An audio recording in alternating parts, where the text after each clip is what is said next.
Est-ce que je parle à quelqu'un? Et on dit que Jean, on ne cite même pas son nom. On dit les disciples que Jésus aimait. Les disciples que Jésus aimait. Et regarde la place qu'occupaient ses disciples sur les seins de Jésus. Jésus est à table avec les disciples. Jean est sur sa poitrine. Quel degré d'intimité! Donc Jean était en train d'entendre même les battements du cœur de Jésus. Il entendait comment le cœur de Jésus battait. Et lui qui était auprès de Jésus sur sa poitrine, il n'était pas inquiet par rapport à celui qui devait livrer Jésus. Mais ceux qui étaient un peu éloignés étaient inquiets. Mais celui que Jésus aimait n'a pas manifesté l'inquiétude. Celui qui est proche de l'amour n'a jamais été inquiet. Alors que les autres sont inquiets, alors que les autres se posent des questions, parce qu'il est sur la poitrine. Il bénéficie d'une chaleur dont les autres ne bénéficient pas. Il est à côté d'une chaleur que les autres n'expérimentent pas. Et tout le monde va les regarder. Et on va faire un geste à Pierre. Dis à Jean de demander. Mais attention, ils sont tous autour de la table. Qu'est-ce qui empêche à Matthieu, à Thaddée, à Thomas de poser directement la question? Mais Jésus est là, à table avec tous. Voyez-vous? Pourquoi il ne pose pas la question directement au maître? Parce que c'est leur maître à tous. Il est des questions. Pour trouver réponse, le degré d'intimité est important. Tu ne m'as pas compris. Il est certaines équations de la vie. Il est certaines questions de la vie. Certaines questions de l'existence. Pour trouver réponse à ces questions, les degrés d'intimité pris en compte. Je peux être Simon Pierre, à qui on a remis les clés pour l'église. Mais en ce moment-là, où nous sommes autour de la table, la question est posée. Qui va les livrer? Mais qui va lui poser la question et il va répondre à qui? Là, il ne pas des clés. Il est question de celui qui est aimé. Et là, j'aimerais dire à quelqu'un, ça peut te scandaliser. Dieu ne nous aime pas tous de la même manière. Tu ne m'as pas compris. Ça peut te scandaliser. La grâce, c'est pour nous tous. Nous tous, nous sommes sauvés. Il est mort à la croix pour nous tous. Mais dans l'intimité, dans les degrés de connaissance de cet amour, on n'a pas la même valeur. Non, je disais qu'on n'a pas la même valeur. À qui est-ce que Jésus confie Marie? Pas à Pierre, pas à Jacques, pas à Matthieu. Aux disciples qu'il aimait et qui se retrouvent au pied de la croix alors que Christ est sur la croix. Tous les disciples ont fui. C'est les disciples qui étaient aimés, qui étaient là au pied de la croix. La réponse qui est donnée dépend de ce qu'on a reçu. La réponse qui est donnée dépend de ce qu'on a reçu. Jean était calme sur la poitrine de Christ, de l'amour. Est-ce que l'amour peut refuser quelque chose à quelqu'un qui est couché sur sa poitrine? Vous savez, quand vous êtes couché sur la poitrine de quelqu'un, cette personne est vulnérable à vous. C'est-à-dire, cette personne, en quelque sorte, est à votre merci. Sa vie dépend de vous. Parce que sur sa poitrine, vous pouvez lui faire du mal. Si vous avez un couteau, vous pouvez le poignarder parce que vous êtes très proche de lui. Donc il est à découvert. Qui peut prendre ces risques-là? Je ne vois jamais Judas être sur la poitrine de Christ. Judas a baisé.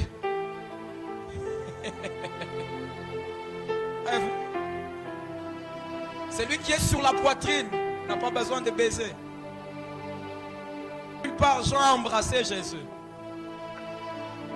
Mais c'est beaucoup plus ceux qui sont éloignés là, qui viennent embrasser. Et toutes les fois, ce n'est pas pour s'attacher. Des fois, c'est pour trahir. Fais attention aux gens qui sont loin de toi, mais qui de temps en temps viennent pour t'embrasser. Fais très attention aux accolades. Fais très attention aux baisers. Parce que le baiser de Judas existe aussi. L'amour n'est pas prouvé par le baiser. L'amour est prouvé par l'attachement. Les baisers sont circonstanciels, mais l'attachement est permanent. Voyez-vous, Jean était couché sur les seins de Christ. Sur les seins de Christ. Et c'est lui qui prend la parole pour dire à Jésus, c'est qui là qui va te livrer? Et à Jean, Jésus ne fait pas des détours. La personne qui va tremper sa main avec moi. Il y a un degré de secret que le Seigneur ne révèle qu'à ceux qui sont proches de lui. Ceux qui sont intimes, voyez-vous, ont accès à des secrets auxquels tout le monde n'a pas accès. Voyez-vous. Pour répondre à l'amour, il faut connaître l'amour. Et pour connaître l'amour, on doit rester près de l'amour. On ne peut pas connaître l'amour si on est loin de l'amour. Éloigné, impossible. Voyez-vous, combien ici, l'amour les a connus, mais elles n'ont pas connu l'amour.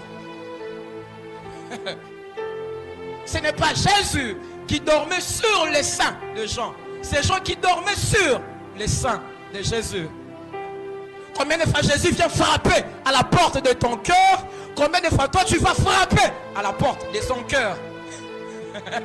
Combien de fois c'est Jésus qui t'ouvre la porte? Combien de fois c'est toi qui lui ouvre la porte? Connaître l'amour ne consiste pas seulement à avoir été connu par l'amour, mais consiste avant tout à connaître l'amour. En ce soir, quelle est ta proximité avec l'amour? Affermi 30 est venu pour te rapprocher de cet amour, de Christ. Beaucoup viennent à l'église, mais ils sont loin de l'amour. On est tous disciples sur la table avec l'agneau, mais personne n'est proche de lui. Il n'y a que Jean. Voyez-vous, être sur la table ne suffit pas. Manger avec lui ne suffit pas. Sa poitrine est là. La poitrine, c'est l'intimité. Et celui qui connaît l'amour, il en parle différemment. Voyez-vous, de tous les disciples de Jésus, du moins ceux qui ont écrit les évangiles, prenez Jean et l'évangile selon Jean, c'est tout à fait différent. Voyez-vous, même le commencement de l'évangile de Jean, sœur Marianne, Jean commence son évangile comme s'il était avec Moïse. Vous savez ce que Jean entendait quand il dormait sur la poitrine de Christ? Le battement du cœur de l'agneau. Au commencement était la parole était avec Dieu, la parole était Dieu. Quand est-ce qu'il a reçu ça? Quand il couchait sur la poitrine de Christ. Il est le seul qui a écrit son évangile comme Moïse. Parce que l'évangile selon Jean, c'est la jeunesse du Nouveau Testament. La jeunesse de l'Ancien Testament commence par au commencement Dieu créa. Et la jeunesse du Nouveau Testament commence par au commencement était la parole.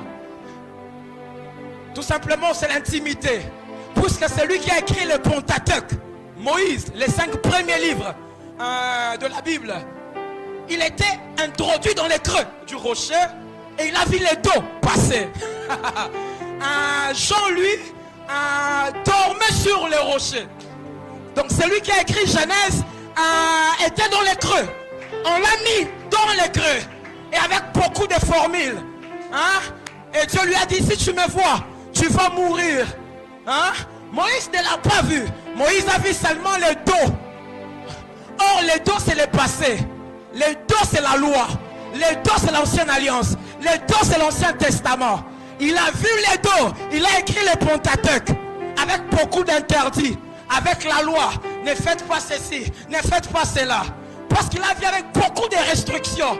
Avec beaucoup d'interdits. Il a souffert pour voir. Mais Jean n'a pas souffert. L'amour te facilite les choses. L'amour te facilite les choses. Jean l'a vu et a vécu avec lui. Et Jean sentait l'odeur de son corps. Il entendait les battements de son cœur. Et lui dit, au commencement était la parole. Il nous donne la révélation de ce Dieu qui était au commencement. Puisqu'il y a plusieurs dieux. Mais le Dieu du commencement s'appelle la parole. Et cette parole a été faite chair. Jean couchait sur sa poitrine.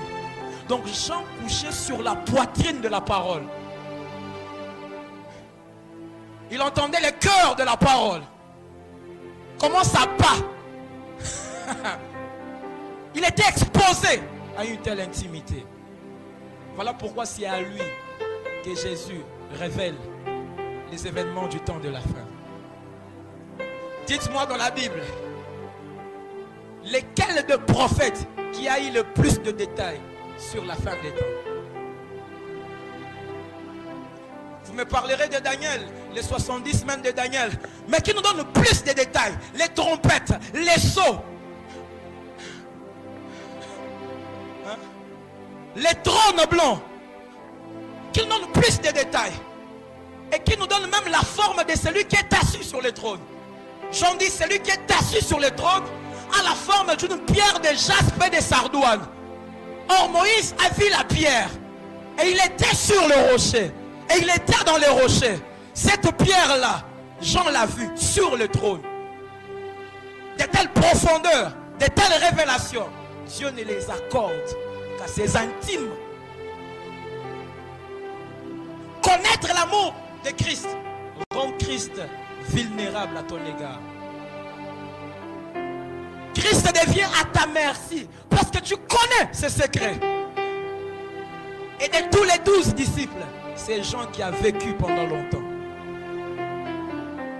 Vieux avancé en âge. Certains disent qu'il avait été trompé dans l'eau bouillante. À telle enseigne que ses yeux étaient grèves. Mais c'est cet homme qui a vu. Un homme faible, un vieillard, tremblotant et esclave dans l'île de Patmos, enchaîné. Mais ses mains n'étaient pas enchaînées. Ses yeux n'étaient pas enchaînés. Son esprit n'était pas enchaîné. On n'enchaîne pas l'amour. On n'enchaîne pas l'amour. Tu dois connaître l'amour de Christ, maman. Jeune fille, tu dois connaître l'amour de Christ. C'est cette connaissance de l'amour qui te permettra de garder même ta virginité. Parce que j'ai connu l'amour, parce que je l'aime, je ne cède pas. Mon corps lui appartient. Vous savez, certaines tentations auxquelles nous cédons, c'est parce qu'on n'a pas connu l'amour. L'amour nous a connus avant la fondation du monde. Mais nous ne l'avons pas connu tel qu'il nous a connus.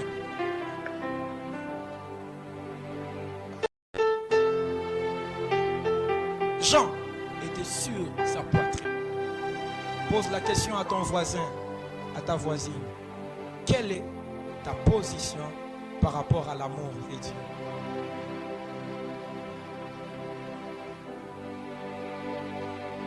Quelle est ta position? distance te sépare de cet amour? Quelle distance te sépare de cet amour?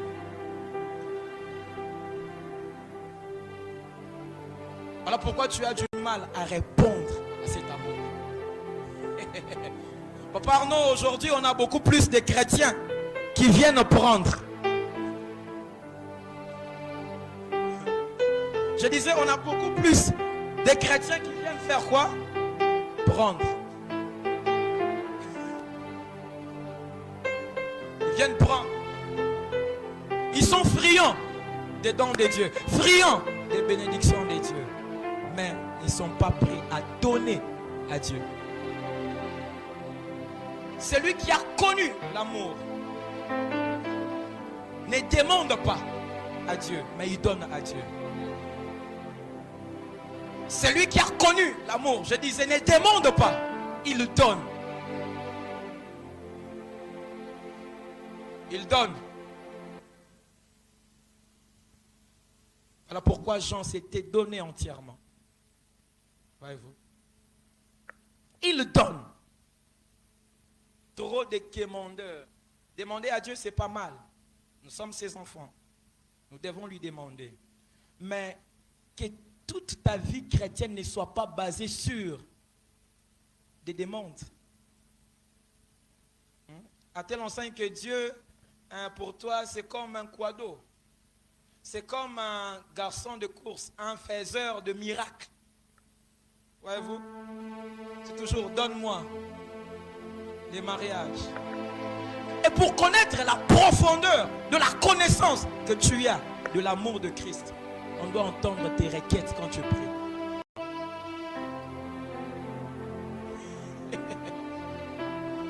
Tes moments de prière sont révélateurs du degré de connaissance de l'amour de Christ que tu as. On a des gens, quand ils se mettent à prier, il est centré sur lui-même. Seigneur, mon mariage. Seigneur, mes enfants. Seigneur, moi.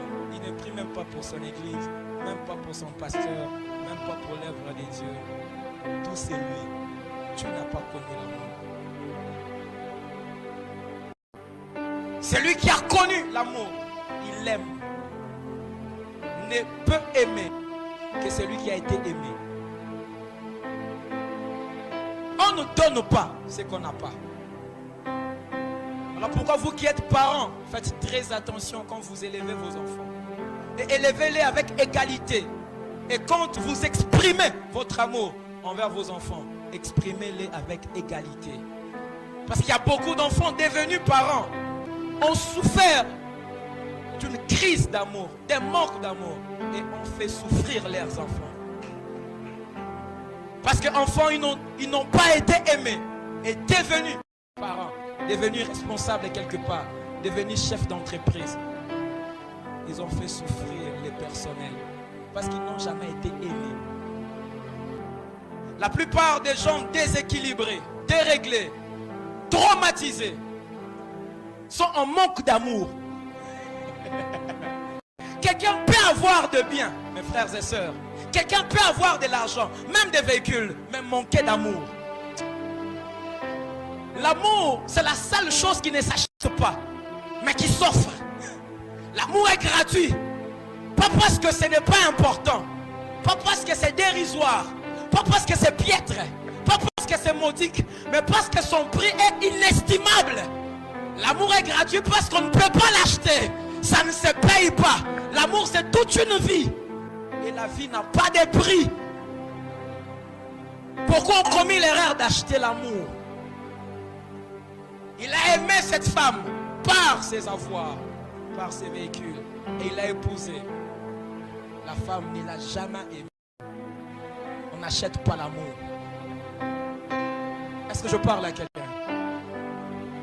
Et même dans vos relations, ne forcez pas l'amour. L'amour ne se force pas. Ne forcez pas. Ne vous attachez pas à quelqu'un qui ne s'attache pas à vous. Il faut qu'il y ait une réponse. Il faut qu'il y ait un retour. L'amour implique une réponse. Il faut qu'il y ait une réplique. Jésus était là et Jean couchait sur sa poitrine. Jésus était loin des gens. S'il était loin des gens, Jean pouvait se coucher sur sa poitrine. Il y avait un rapprochement. Il y avait une intimité de part et d'autre. Mais toi, tu t'approches, là-bas, on ne s'approche pas. Il faut arrêter. On ne quémande pas l'amour.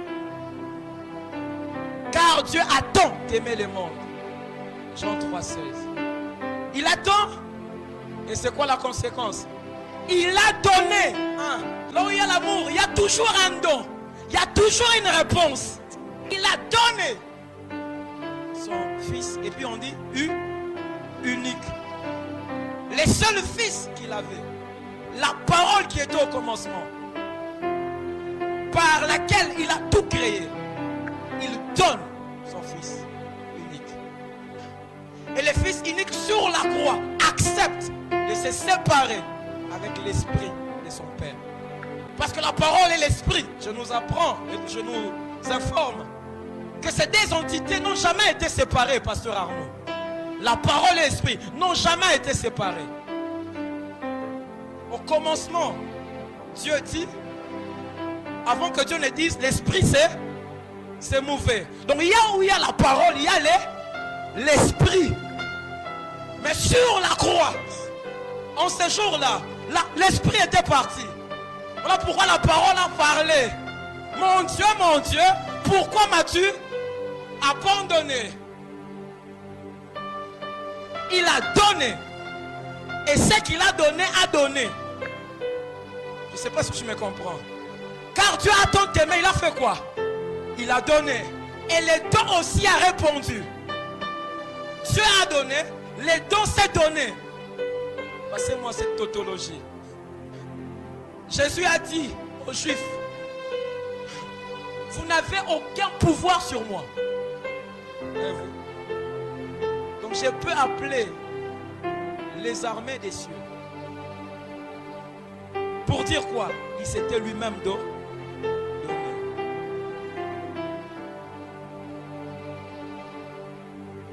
S'il n'y a pas de dons, il n'y a pas d'amour. Mais regarde dans ta relation avec le Seigneur. Qu'est-ce que tu donnes pour cet amour? Tu dois donner de ton temps, donner de ta vie, donner de ton argent. Tu dois te donner toi-même. Parce qu'il s'agit de quoi? Une réponse. Tiens-toi debout. Tiens-toi debout.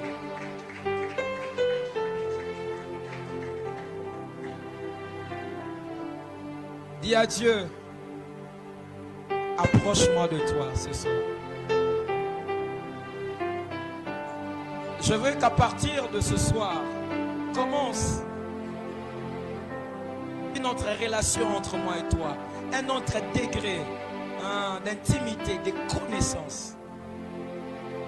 Parce que je ne peux pas répondre à quelque chose auquel je n'ai pas été exposé, à quelque chose que je n'ai pas expérimenté, je n'ai pas vécu. Lève ta voix et